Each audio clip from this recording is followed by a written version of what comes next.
Hello అండి. చాలామంది residency certificate, study certificate లేని వాళ్ళు అప్లై చేయండి అని చెప్పాను. సో, చాలామంది కామెంట్ చేస్తున్నారనమాట. ఈ రెసిడెన్సీ అప్లై చేసేటప్పుడు తప్పు ఎక్కడైనా చేస్తామేమో కొంచెం చెప్పండి అనేసి. సో, అందుకని వీడియో చేశానండి.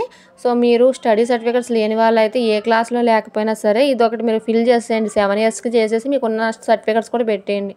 అప్పుడు మీకు ఎటువంటి ప్రాబ్లమ్, ఎటువంటి డౌట్స్ ఉండవనమాట.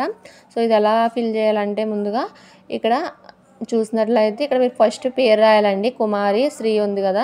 ఇక్కడ మీ పేరు, పూర్తి పేరు, మీ ఇంటి పేరుతో సహా రాయాలండి. ఎక్కడ మిస్టేక్ చేయకూడదు. మీ 10th క్లాస్ సర్టిఫికేట్ ప్రకారంగా రాయండి. నెక్స్ట్ డాటర్ ఆఫ్ లేకపోతే వుడ్ బి ఆఫ్ అన్నది మీరు రాయాలన్నమాట. మీ ఫాదర్ నేమో లేకపోతే మీ మ్యారేజ్ అయ్యి ఉంటే మీ హస్బెండ్ నేమ్ రాయాలండి ఇక్కడ. నెక్స్ట్ ఇక్కడ చూసినట్లయితే మీరు 10th క్లాస్ రాస్తారు కదా ఎస్ఎస్సి. సో, 10th క్లాస్లో మీరు ఏ మంత్లో రాశారు, అలాగే ఏ ఇయర్. సో, ఆ బ్యాచ్ కూడా అక్కడ రాస్తారండి. మీ 10th క్లాస్ మార్క్స్ మెమో అంటే ఎస్ఎస్సి మార్క్స్ మెమోలో ఉంటుంది. ఒకసారి చూడండి. ఇక నెక్స్ట్ కింద కాలమ్స్కి వచ్చినట్లయితే కరెక్ట్గా రాయండి. అన్నీ క్లియర్గా, నీట్గా, ఎక్కడ మిస్టేక్ లేకుండా మీ 10th క్లాస్ సర్టిఫికేట్లో ఏముందో అదే రాయాలి. మీ ఆధార్ కార్డుని యూజ్ చేయొద్దు ఇక్కడ. సో, ఇక మీరు కిందకు వచ్చినట్లయితే ఇక్కడ విలేజ్, మండల్, డిస్టిక్, పీరియడ్ అని అడిగాడు. సో, ఇక్కడ విలేజెస్ చూసినట్లయితే మీరు ఇప్పుడు 4th to 10th అడుగుతున్నాడు ప్రతిదానికి. ఇప్పుడు డిఎస్సికి కూడా 4th to 10th అడుగుతున్నాడు. ఎక్కడైనా సరే 4th to 10th అంటే 7 ఇయర్స్ మీరు ఎక్కడున్నారని అడుగుతాడు. సో, 4th క్లాస్ నుంచి మీరు స్టార్ట్ చేయండి. పీరియడ్ వచ్చేసి మీకు 4th క్లాస్ అని పెట్టి దాని కింద ఏం చేస్తారంటే అది ఏ ఇయర్లో మీరు 4th క్లాస్ చదివారు. ఇప్పుడు 2003లో మీరు ఒక స్కూల్లో జాయిన్ అయ్యారండి.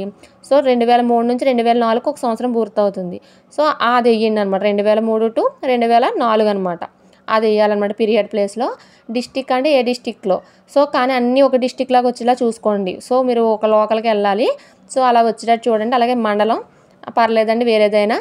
అలాగే విలేజ్ కూడా మీరు నిజంగా ఎక్కడ చదివారో అది రాయండి. కానీ ఇక్కడ మాత్రం డిస్ట్రిక్ట్స్ మాత్రం క్లియర్గా, నీట్గా మీరు ఎక్కడెక్కడ చదివారు అన్నది రాసిన తర్వాత లోకల్ అన్నా నాన్ లోకల్ తెలుసుకోవడం కోసం ఈ రెసిడెన్సీ అండి. సో, అది రాసేసిన తర్వాత దీనికి ఆధార్ కార్డు, అలాగే మీకున్న రేషన్ కార్డు, అలాగే మీ 10th క్లాస్ మెమో, ఇంకా మీ విఆర్ఓ, ఎంఆర్ఓ ఏం అడుగుతాడో తెలియదు కాబట్టి అన్ని ప్రతి ఒక్క జిరాక్స్ తీసుకొని వెళ్ళండి. వెళ్ళి ముందు విఆర్ఓ గారితో సంతకం పెట్టించుకోండి. నెక్స్ట్ ఎంఆర్ఓ ఆఫీస్కి వెళ్ళండి.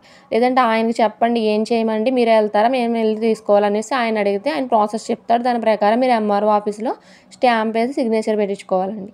సో, అక్కడతో అది క్లియర్ అయిపోతుంది. అది తీసుకొచ్చి మీరు డైరెక్ట్గా అప్లోడ్ చేసుకోవచ్చు అనమాట. ఎక్కడైనా అడిగినప్పుడు స్టడీ సర్టిఫికేట్స్ ఆ ప్లేస్లో ఇది అప్లోడ్ చేసుకుంటే సరిపోతుంది. ఇది లైఫ్ టైం వ్యాలిడిటీ ఉంటుందండి. ఒకసారి ఉండిపోయేది కాదు. సో, చాలా ఇంపార్టెంట్ అనమాట. సో, మీరు స్టడీ సర్టిఫికేట్ లేని వాళ్ళు ఈ పని చేయండి అనమాట. నేను ఇంకో ప్రాసెస్ కూడా చెప్పాను. స్టడీ సర్టిఫికేట్ లేని వాళ్ళు ఆ స్కూల్ ఎక్కడుందో వెళ్తే దాన్ని ఇంకో స్కూల్కి జాయిన్ చేస్తారు. అది తెలుసుకోవాలంటే ఎంఈఓ ఆఫీస్కి వెళ్ళాలండి. అదొక ప్రాసెస్.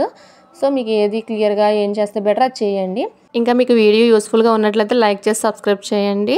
అలాగే వాట్సాప్, టెలిగ్రామ్ ఛానల్లో జాయిన్ అవ్వండి. అలాగే ఈ ఫామ్ కూడా పీడిఎఫ్ మీకు డౌన్లోడ్ డాక్యుమెంట్ ఎక్కడ పెట్టానంటే టెలిగ్రామ్ ఛానల్లో పెట్టాను. సో, మీకు జాయిన్ అని లింక్స్ ఉంటాయి కింద డిస్క్రిప్షన్లో జాయిన్ అవ్వండి.